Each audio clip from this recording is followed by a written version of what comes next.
chamar o nosso pregador à frente, nosso pastor, e as crianças também podem vir.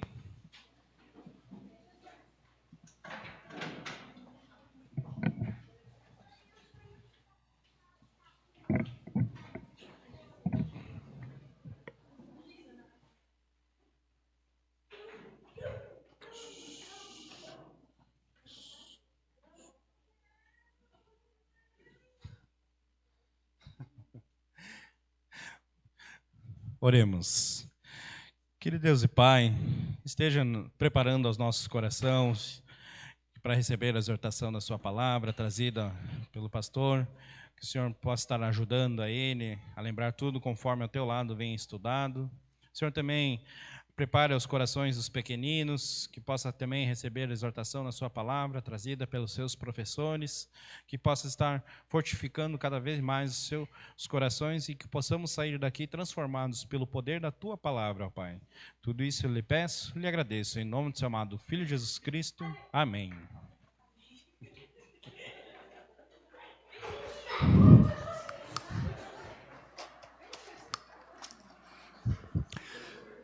Boa noite, meus queridos irmãos.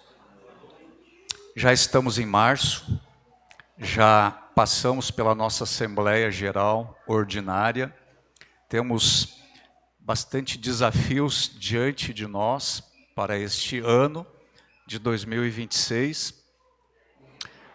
E hoje à noite eu vou dar início, conforme eu comuniquei na Assembleia, a uma nova série de sermões.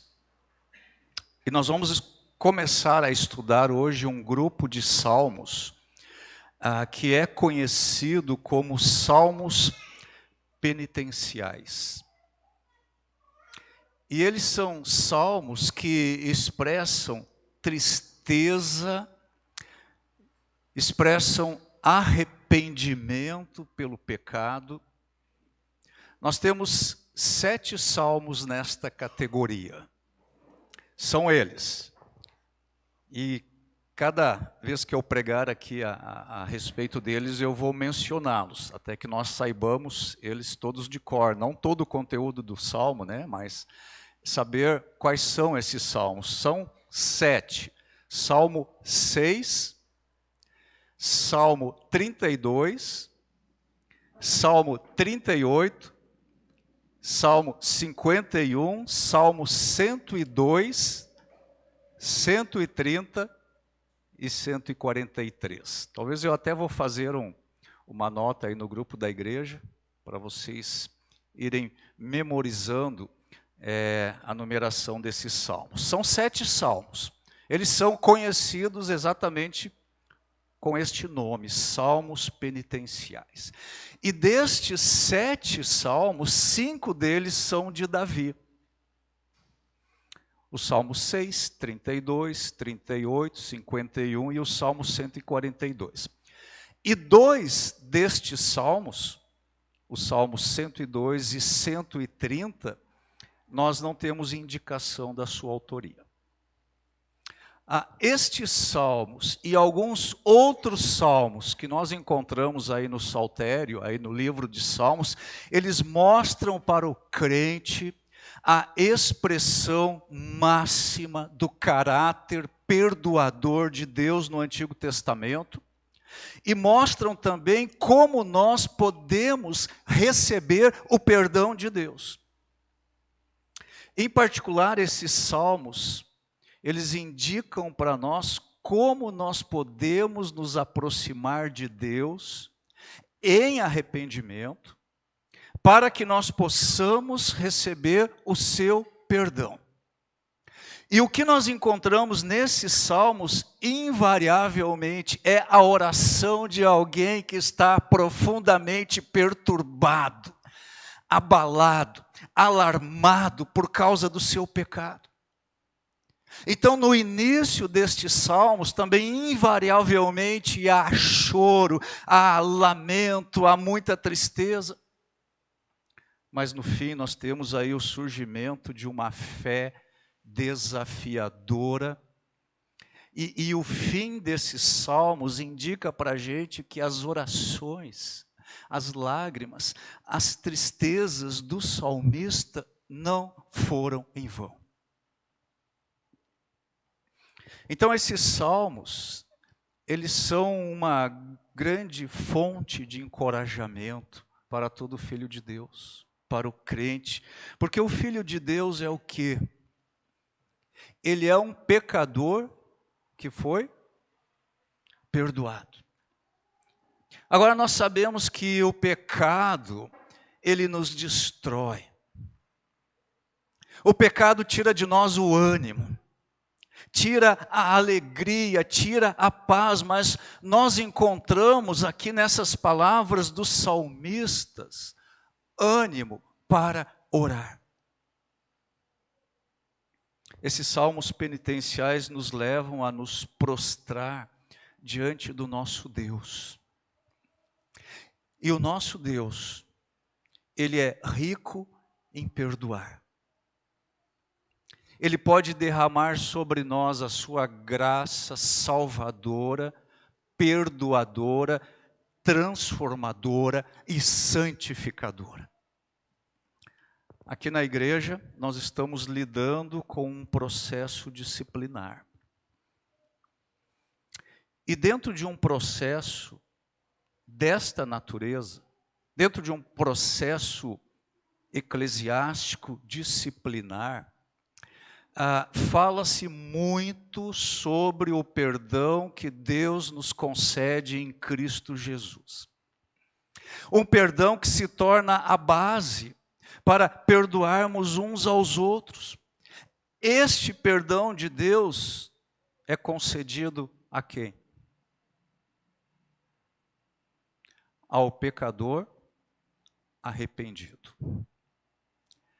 E as características infalíveis de um pecador arrependido são as seguintes: a tristeza e o ódio pelo seu pecado, pela sua pecaminosidade, e a humildade e a contrição do espírito. Ou seja, um coração quebrado ou quebrantado, um coração humilde ou humilhado. Vamos ver algumas passagens. Abra sua Bíblia no Salmo de número 6, por favor.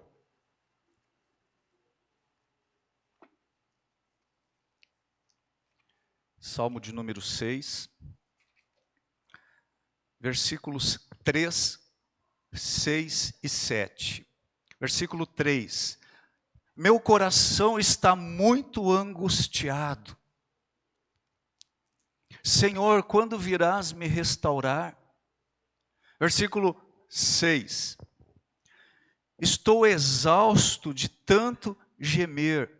À noite inundo a cama de tanto chorar e de lágrimas a encharco. Versículo 7. A tristeza me embaça a vista. Salmo 51, versículo 17.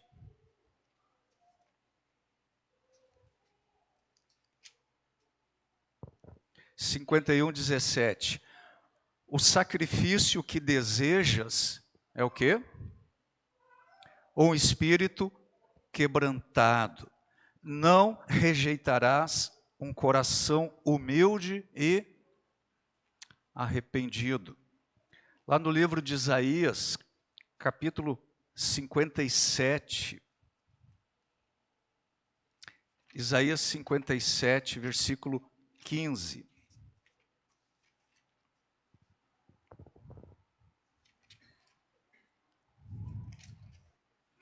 O alto e sublime, que vive na eternidade, o santo diz: habito nos lugares altos e santos, e também com os de espírito oprimido e humilde. Dou novo ânimo aos abatidos, e coragem aos de coração arrependido. Agora, antes de nós entrarmos aqui na exposição destes salmos penitenciais, o que nós vamos fazer mais para frente, porque na noite de hoje e na próxima nós vamos trabalhar aí com alguns elementos introdutórios. da teologia bíblica do perdão. Nós precisamos entender o que a Bíblia ensina sobre perdão. Nós encontramos na Bíblia isto que eu estou chamando aqui de uma teologia bíblica do perdão. E dentro de um processo disciplinar, como temos que tratar aqui no nosso meio, é muito importante que nós tenhamos, então, instrução da palavra de Deus a respeito do perdão. Agora, meus irmãos, se existe uma palavra que as pessoas utilizam de maneira errada, incorreta, equivocada, na vida moderna, na sociedade moderna e até mesmo na igreja moderna, esta palavra é a palavra perdoar. Nós vivemos num mundo cruel e violento, nós vivemos em um mundo em guerras, nós estamos assistindo aí o que está acontecendo no Oriente Médio. O Oriente Médio está em chamas, e nós sabemos que a razão das guerras e das contendas é o quê? É o pecado. Tiago fala isso na sua carta, capítulo 4, versículo 1. E o pecado tem aumentado incontrolavelmente. E na mesma medida, só que ao inverso, o amor tem se esfriado. Existem muitas oportunidades neste mundo moderno para os crentes demonstrarem perdão. Não são oportunidades apenas para os crentes, mas para a sociedade em geral. Quando pessoas perdoam outras pessoas que as fizeram sofrer, que destruíram suas vidas, que impulgiram a elas grande dor. Quando isso acontece, isso é ecoado como um grande exemplo para todos nós, uma grande vitória. Mas se essas pessoas se mostrarem incapazes, entre aspas, de liberar perdão, então elas são rotuladas como pessoas moralmente deficientes, no caso da sociedade, e piedosamente fracas na fé no meio cristão. E por causa disso, muitos crentes, temendo ser moralmente mal interpretados por outros crentes no que se refere ao assunto do perdão, estão convencidos de que o perdão público, o reconhecimento público do perdão é a melhor coisa a se fazer. Entre outras coisas que se afirmam a respeito do ato espontâneo do perdão, é que ele tem o poder de banir toda a amargura do coração de quem perdoa. Bom, eu tenho certeza que o perdão tem esse efeito, e também que o perdão é uma atitude recomendável, mas algumas perguntas são importantes para o nosso entendimento sobre isso. E agora eu vou começar a perturbá-los. Precisamos realmente perdoar aqueles que nos fazem mal? Aqueles que nos perseguem? Aqueles que tentam nos destruir? Esta é uma atitude essencialmente cristã que deveria ser praticada? É a coisa correta a fazer? Agora não me entendam, não me entendam mal, irmãos. Por favor.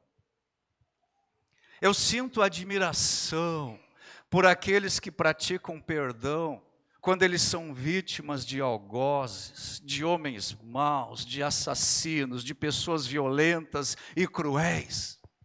Eu admiro um pai que é capaz de perdoar publicamente os numerosos vândalos que acabaram de enviar a sua filha para a eternidade, por colocarem uma bomba num lugar onde mataria e feriria o número máximo de transeuntes não envolvidos, ou tantas outras barbáries que nós vemos constantemente nos noticiários. Mas nós temos que perdoar nesses casos? É correto fazê-lo? Se não perdoarmos, nós somos cidadãos ou crentes de segunda categoria? Perguntas perturbadoras, não é mesmo? A reação imediata a essas perguntas desafiadoras é citar 3 ou 4 versículos. O primeiro se encontra na oração do Pai Nosso. Lucas, capítulo 11, versículo 4.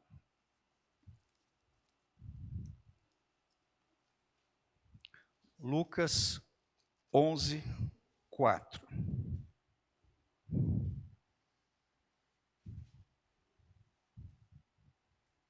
E aqui Jesus, instruindo os seus discípulos sobre a oração, no versículo 4 diz: e perdoa nossos pecados, assim como perdoamos aqueles que pecam contra nós.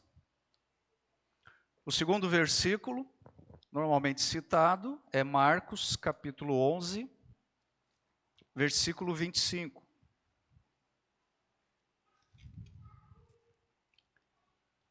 Quando estiverem orando, se tiverem alguma coisa contra alguém, perdoem-no, para que seu Pai no céu também perdoe seus pecados.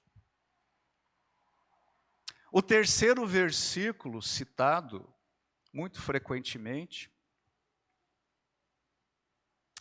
é a resposta do nosso Senhor Jesus Cristo para silenciar Pedro, quando ele se queixou a respeito de quantas vezes ele tinha que perdoar o seu irmão. E a resposta do Senhor para Pedro foi que ele deveria perdoar tantas vezes quantas fossem necessárias. Vamos para lá, Mateus, capítulo 18. Mateus 18, 21 e 22. Então Pedro se aproximou de Jesus e perguntou: Senhor, quantas vezes devo perdoar alguém que peca contra mim? 7 vezes?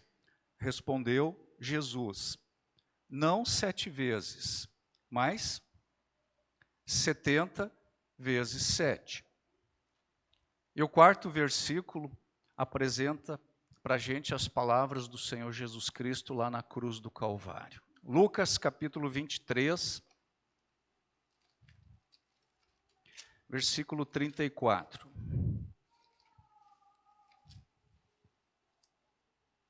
Jesus disse: Pai, perdoa-lhes, pois não sabem o que fazem. Existem vários outros versículos, especialmente no Novo Testamento, que são citados sobre o dever instantâneo e espontâneo do ato de perdão, mas esses versículos aqui são os mais citados. E de fato, Deus mesmo é o nosso exemplo. E quando nós pensamos aí acerca do perdão bíblico, este exemplo, ele é percebido com mais clareza na vida do nosso Senhor, enquanto ele esteve na terra. Jesus veio a este mundo, entre outras razões, para nos mostrar a realidade viva daquilo que Deus espera de nós. Por exemplo, quando o apóstolo Paulo ordena que o marido ame a sua esposa, Qual o modelo que ele utiliza? Efésios 5, 25. Assim como também Cristo amou a igreja. No assunto de perdão, quando Paulo encorajou os crentes de Éfeso e de Colossos, aliás, num dos versículos que o irmão Kelvin leu aqui no período de louvor, quando Paulo encoraja os crentes de Éfeso e de Colossos a perdoarem uns aos outros, qual foi o modelo utilizado? Como também Deus, em Cristo, vos perdoou. Ok, mas a pergunta, ou as perguntas são as seguintes. Como Deus perdoa? Quem Ele perdoa? Os pregadores modernos, alguns deles, frequentemente incorrem no erro de anunciar que o perdão de Deus é incondicional. E com isso eles querem dizer que nós não podemos fazer nada para merecê-lo, mas essa não é a maneira correta de afirmar essa verdade. O perdão de Deus, ele é imerecido, os 3 Is aí, não esqueçam mais, ele é imerecido, ele é ilimitado, ele é infinito, mas ele não é de jeito nenhum incondicional. Sempre que Deus oferece o perdão, Ele o faz sob a condição do arrependimento. E na verdade, esse arrependimento, ele é em si mesmo um dom concedido por Deus, pelo Espírito Santo. Não existe perdão de Deus sem arrependimento. Deus não perdoa aquele que não se arrepende, que não confessa os seus pecados e os deixa. O perdão de Deus não é incondicional. Ele é imerecido, ilimitado, infinito, mas não incondicional. Ele está condicionado a um arrependimento sincero, verdadeiro e autêntico. Essa verdade ela é ensinada tanto no Antigo Testamento quanto no Novo Testamento. Mas nós vamos ver apenas algumas passagens no Novo Testamento. Atos capítulo 2, versículo 38. Atos 2, 38.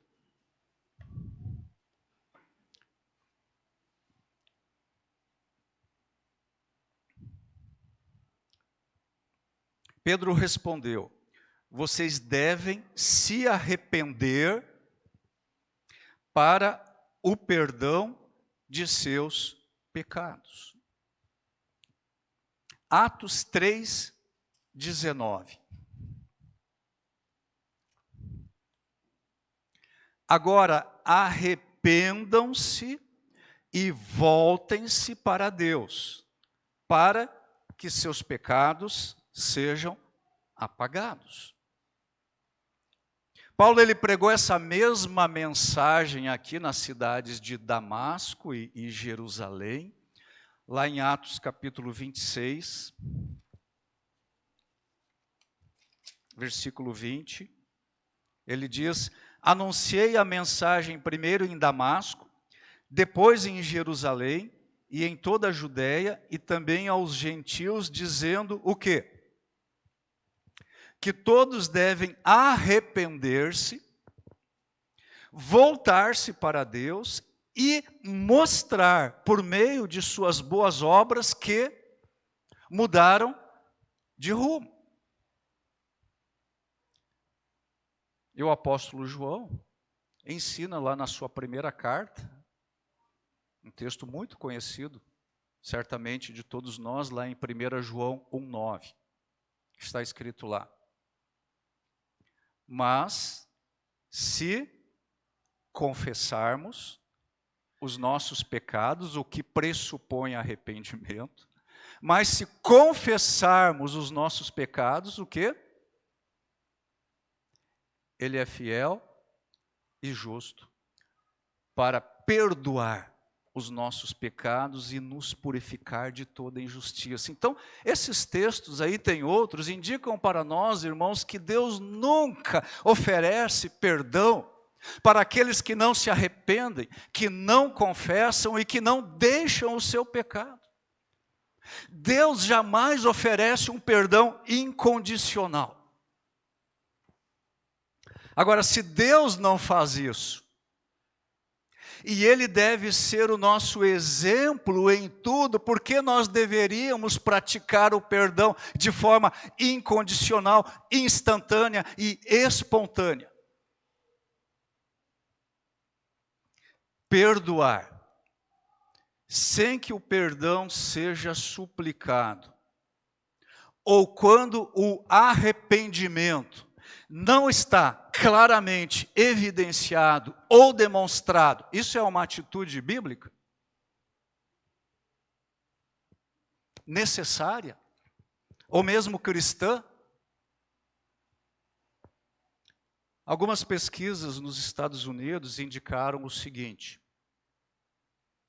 as pessoas que perdoam aqueles que pecam contra elas ficam melhores por causa dessa atitude. Agora, isso é extremamente admirável, mas isso aqui não é a questão principal. Alguns psicólogos têm ensinado que perdão não significa esquecer, reconciliar, condoer, descartar ou mesmo absolver. E para eles o perdão deve ser entendido como uma transação pessoal ou uma decisão pessoal que liberta da ofensa a pessoa ofendida. Em outras palavras, nesse entendimento aí dos psicólogos, o ato de perdoar está muito pouco relacionado ao ofensor e está intensamente relacionado ao ofendido. Bom, pode ser que em termos estritamente psicológicos, este conceito tenha alguma razoabilidade. Obviamente que perdoar faz bem para quem perdoa, mas esse entendimento acerca do perdão ignora completamente o significado bíblico da palavra perdão. A Bíblia ensina que a absolvição e a atitude de perdoar são coisas inseparáveis, e quem fica livre da ofensa não é o ofendido, é o ofensor. Ok. Agora vamos voltar àqueles textos que normalmente são citados para uma defesa de um perdão incondicional. Vamos voltar lá para Lucas, capítulo 11, versículo 4.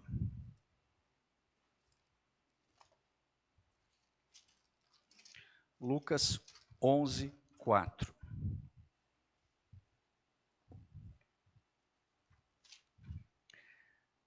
E perdoa nossos pecados, assim como perdoamos aqueles que pecam contra nós. Agora, a oração aqui do Pai Nosso, ela tem que ser entendida sob a perspectiva desta conclusão que nós estamos construindo aqui. Todo perdão da parte da pessoa ofendida pressupõe arrependimento, confissão de pecados e pedido de perdão da parte daquele que a ofendeu. Quando nós vamos a Deus e oramos, Pai, perdoa os nossos pecados. Isso aqui está subentendido que nós confessamos os nossos pecados a Deus, que nós nos arrependemos dos nossos pecados, e então sim, Ele é fiel e justo para nos perdoar nossos pecados. Nós não podemos esperar perdão de Deus sem que nós nos arrependamos e sem que nós confessamos os nossos pecados. Se nós perdoarmos alguém sem que haja um verdadeiro arrependimento, uma sincera confissão de pecados, sabe o que está acontecendo? Se nós perdoarmos alguém nessas circunstâncias, nós estamos tentando ser mais misericordiosos, mais justos, mais bondosos e mais sábios que o próprio Deus. E isso, irmão, sinceramente, é arrogância e é ignorância. O que Jesus está ensinando nesta oração pode ser parafraseado da seguinte maneira: Pai Celestial, assim como aquele que pecou contra mim, se arrependeu de seu pecado e confessou, e eu o perdoei, da mesma forma eu estou diante de ti, em arrependimento, confessando o meu pecado e clamando o teu perdão. Nós temos também a passagem de Marcos 11, 25.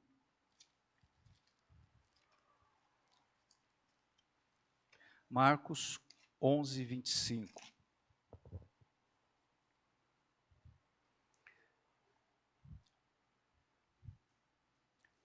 Quando estiverem orando, se tiverem alguma coisa contra alguém, perdoem-no, para que seu Pai no céu também perdoe seus pecados.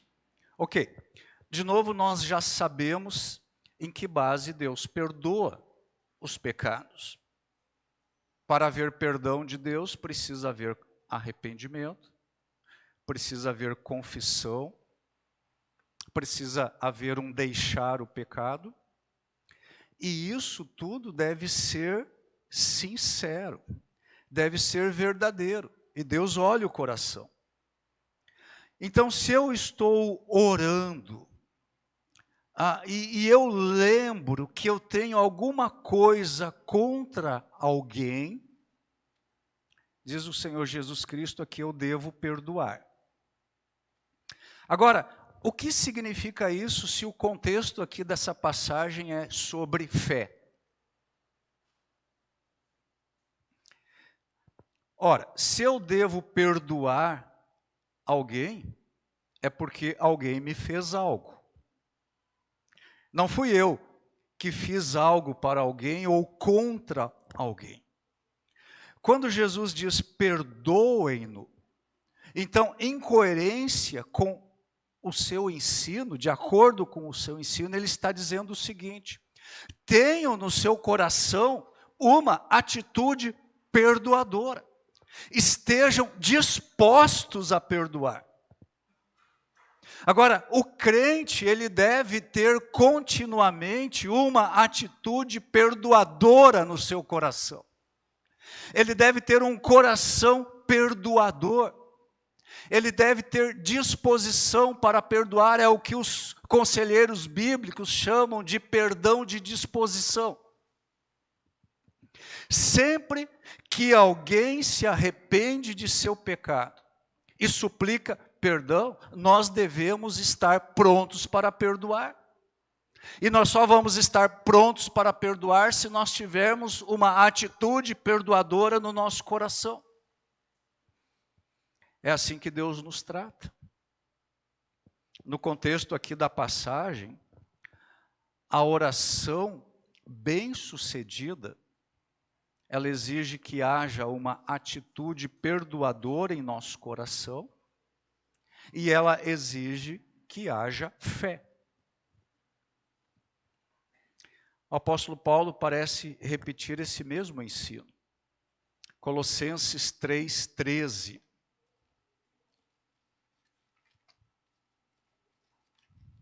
Colossenses 3:13. Sejam compreensivos uns com os outros e perdoem quem os ofender. Lembre-se de que o Senhor os perdoou, de modo que vocês também devem perdoar. Agora, o Senhor Jesus Cristo, Ele é o nosso exemplo de perdão. Como que Ele nos perdoou? Ele perdoou totalmente os nossos pecados quando nós nos arrependemos e cremos nele. E assim também nós devemos estar dispostos a perdoar aqueles que nos pedem perdão. Nós devemos ter disposição para perdoar. Nós devemos ter continuamente uma atitude perdoadora para com aqueles que pecam contra nós e que se arrependem e que confessam os seus pecados. Nós somos chamados a perdoar da mesma maneira e na mesma base em que nós fomos perdoados por Cristo. Quando nós nos arrependemos e cremos nele, nós temos os nossos pecados perdoados. Também nós temos a repreensão do nosso Senhor a Pedro, né? Quando ele afirmou lá em Mateus 18.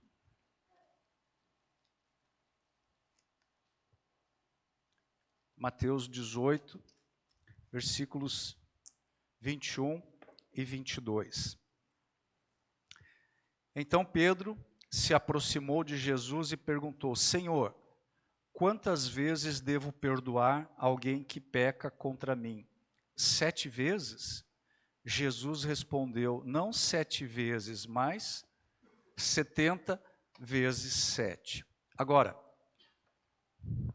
são poucos os que se dão ao trabalho de averiguar o contexto dessas palavras aqui.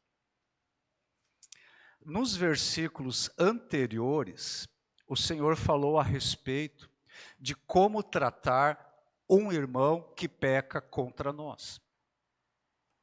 Isso está aí nos versículos 15 a 20. Versículos 15 a 20. Se um irmão pecar contra você, fale com ele, em particular, e chame-lhe a atenção para o seu erro. Se ele o ouvir, você terá recuperado o seu irmão. Mas se ele não o ouvir, leve consigo 1 ou 2 outros e fale com ele novamente, para que tudo que você disser seja confirmado por 2 ou 3 testemunhas.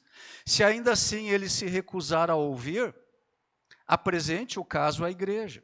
Então, se ele não aceitar nem mesmo a decisão da igreja, trate-o como gentil ou cobrador de impostos. Então, essa passagem aqui, aí no versículo 15, começa dessa forma. Se um irmão pecar contra você, fale com ele em particular e chame a atenção para o seu erro. Então, se um irmão pecar contra nós, o que nós devemos fazer? Simplesmente perdoar? Não. Nós devemos procurar este irmão. Com qual objetivo?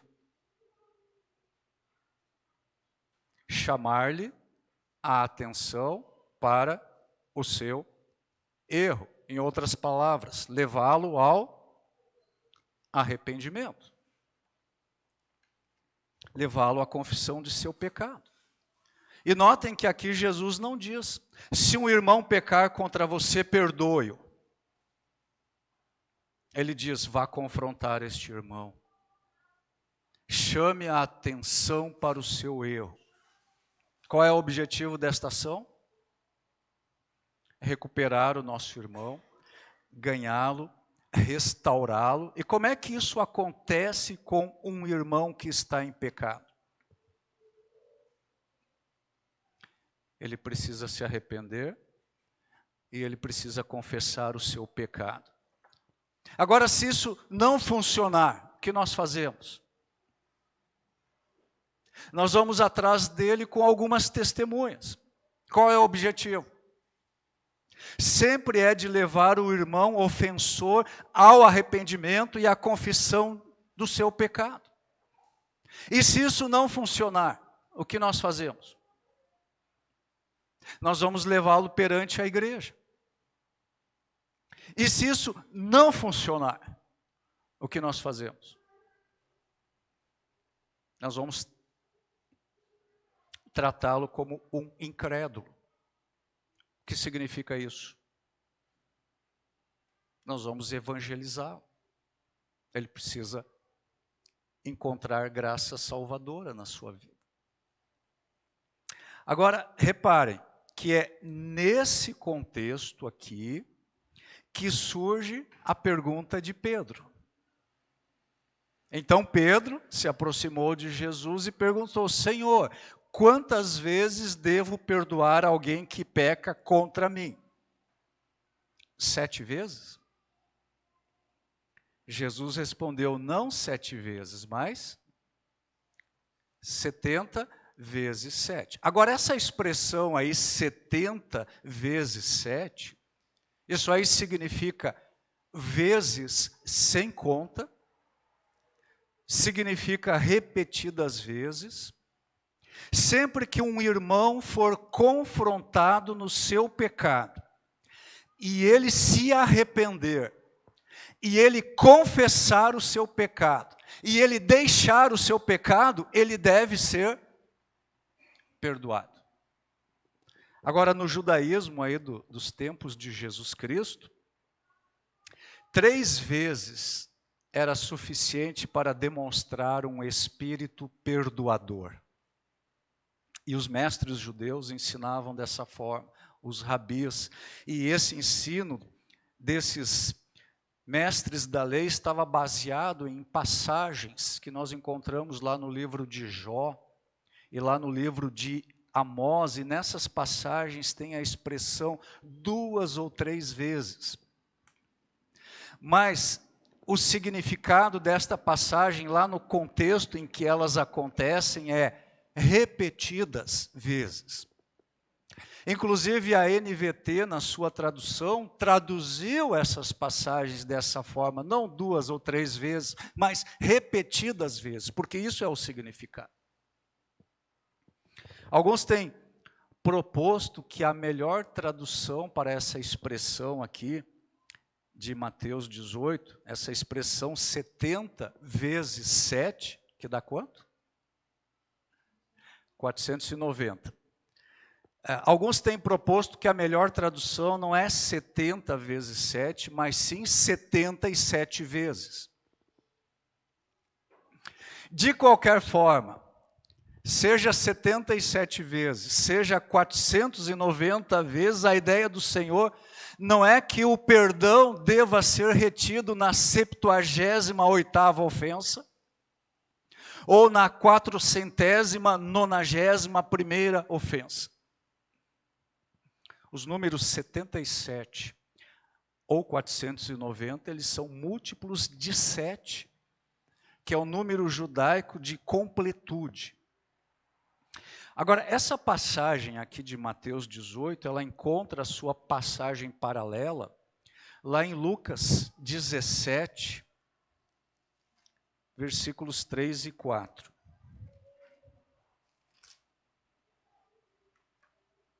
Lucas 17, 3 e 4.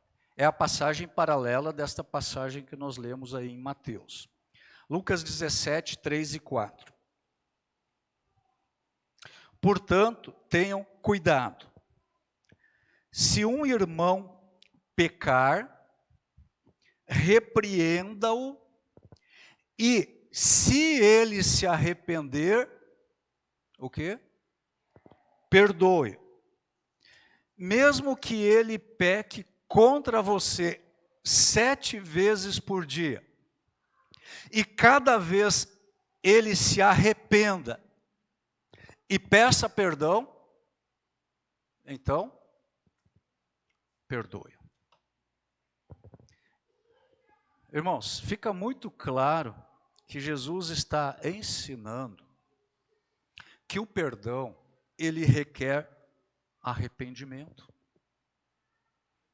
O arrependimento requer uma mudança de comportamento e não apenas uma atitude isolada, dissimulada, um teatrinho.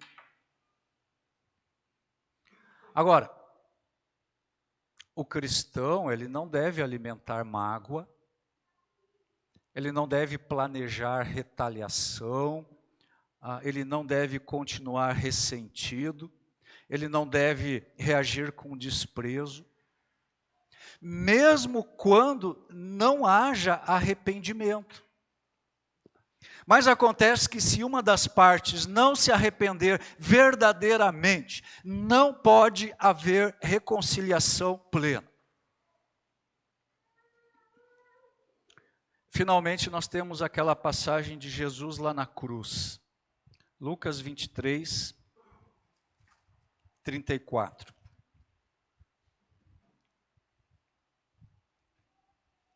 Jesus disse: Pai, perdoa-lhes, pois não sabem o que fazem. Agora, essa oração de Jesus, ali na cruz, ela é um exemplo para nós, certo? Ela é um exemplo para nós. Mas a pergunta é, em que sentido ela é um exemplo para nós? Essa oração aqui nos ensina que nós devemos orar ao nosso Pai Celestial em favor daqueles que pecaram contra nós, a fim de que Deus lhes conceda o quê? O perdão. Isso é o ensino. E como é que Deus vai conceder perdão? Ele precisa trazer arrependimento.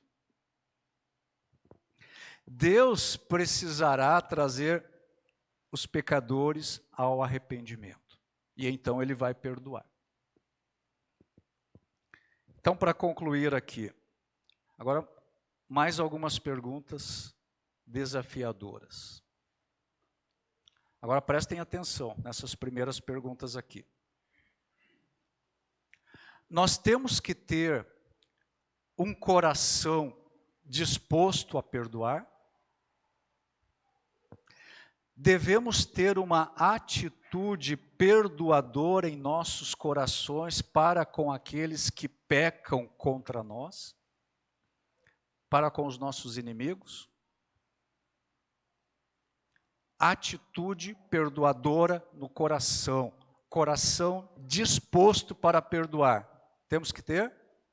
A resposta é sim. Mas agora atentem para as próximas perguntas. Nós temos de perdoar aqueles que pecam contra nós? Temos que perdoar os nossos inimigos? A resposta a essas perguntas é: depende. Depende. Nós somente devemos perdoá-los se eles se arrependerem, se eles confessarem os seus pecados e se nos pedirem perdão. E como nós devemos agir com o ofensor enquanto ele não se arrepende verdadeiramente? Agora, a reação do crente nessas circunstâncias, ela deve ser encontrada no próprio exemplo que o Senhor Jesus mesmo deixou para nós. 1 de Pedro, capítulo 2, versículo 23.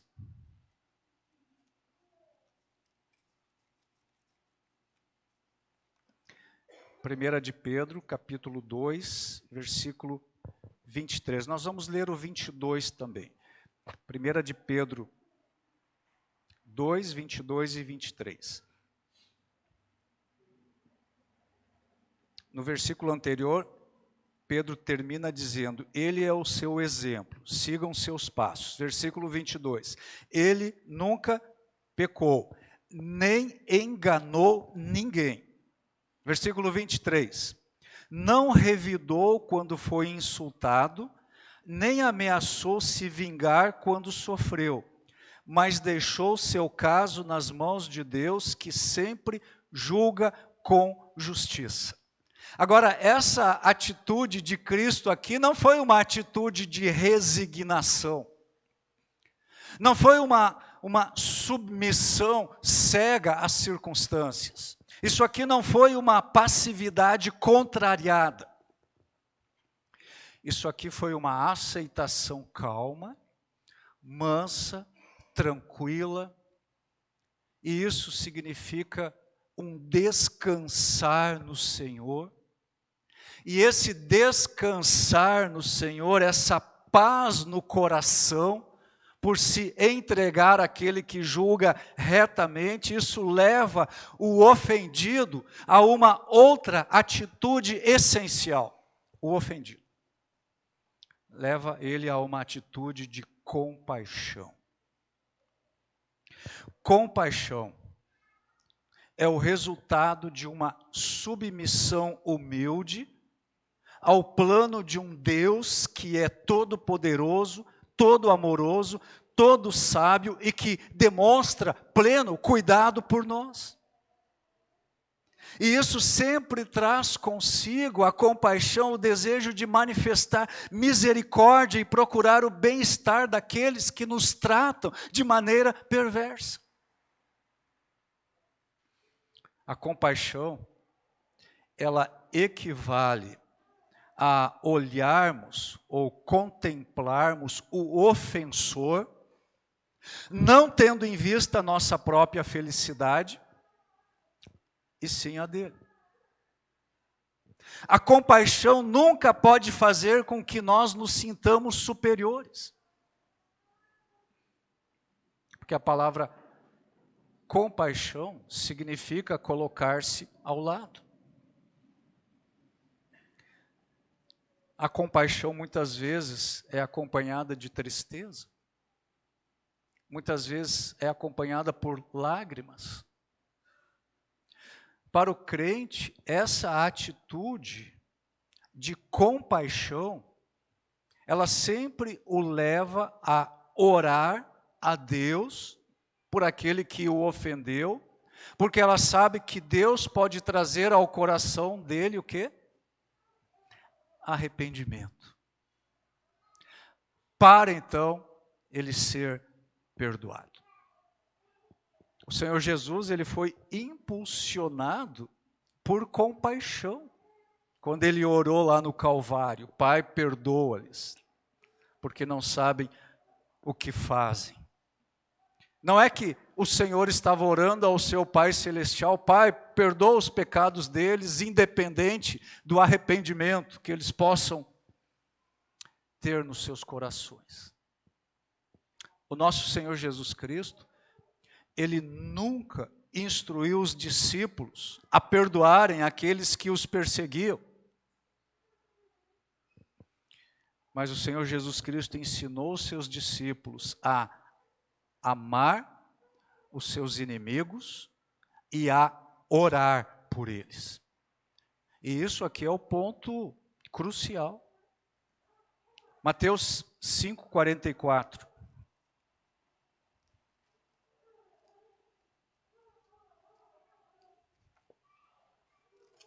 Mateus 5:44.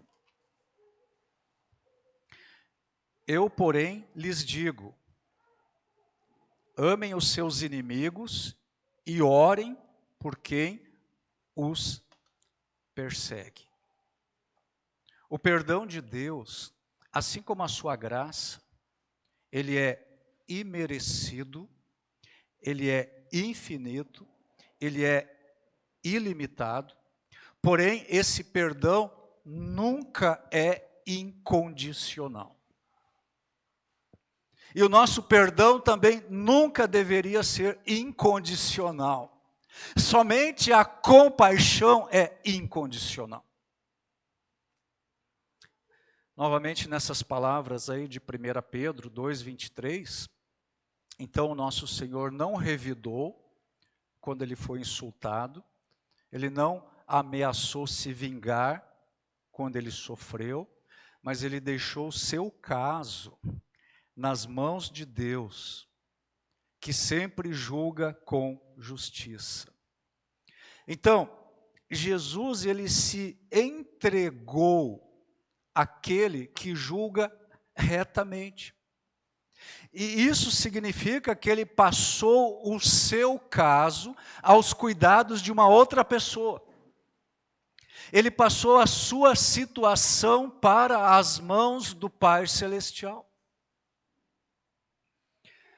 Jesus sofreu insultos, traição, negação, feridas e a morte. Agora, obviamente que a morte redentora do Senhor Jesus Cristo não pode ser imitada.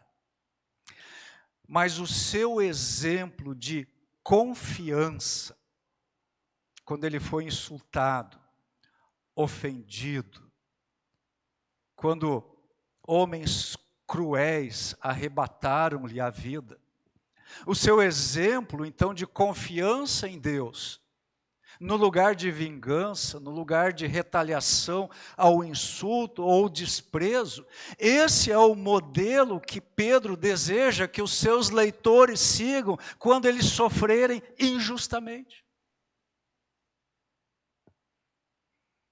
Então, para concluir, agora sim para concluir.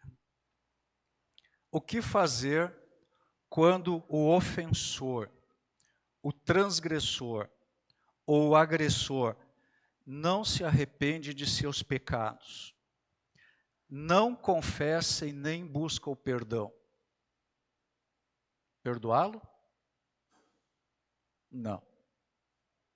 Entregue a sua causa ao Pai Celestial, desenvolva uma atitude perdoadora no seu coração, desenvolva a compaixão bíblica, ore por ele para que Deus traga esse pecador ao arrependimento, desenvolva uma atitude perdoadora em seu coração, para que, quando houver arrependimento, quando houver confissão, você esteja disposto a perdoar. Amém? Na próxima semana nós vamos continuar ainda nesses elementos introdutórios, e nós vamos ainda andar por esses mesmos versículos aqui que olhamos nessa noite, para só então nós podermos entrar na exposição dos salmos penitenciais. Então, dentro do contexto de elementos mínimos, né, de uma teologia bíblica do perdão. Baixe sua cabeça e vamos orar. Pai, eu te agradeço pela oportunidade aqui com os meus irmãos. Estamos aqui para adorar o Senhor, reconhecer a sua presença entre nós e também, Senhor, para ouvirmos a tua palavra. A tua palavra, Senhor, ela é tão poderosa, ela é tão transformadora, ela é tão consoladora, tão confortadora. Primeiramente, Senhor, nós agradecemos muito pelo perdão que recebemos dos nossos pecados. Muito obrigado, Senhor, que em sua imensa graça, amor, o Senhor nos perdoou os nossos pecados e o Senhor tem nos aproximado de Ti e nos feito parte da Tua família.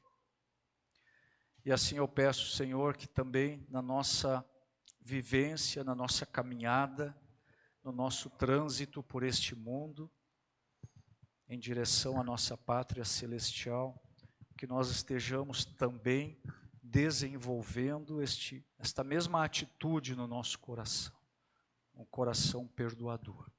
E que nós tenhamos sabedoria, Senhor, discernimento, para darmos, Senhor, o perdão naquelas circunstâncias que são necessárias, que o Senhor exige que isso aconteça, e para termos compaixão quando nós não estamos ainda prontos para este momento. Abençoe a minha vida e a vida dos meus irmãos. E use a Tua palavra para nos trazer entendimento e iluminação a respeito deste assunto. Eu peço tudo isso em nome de Jesus. Amém.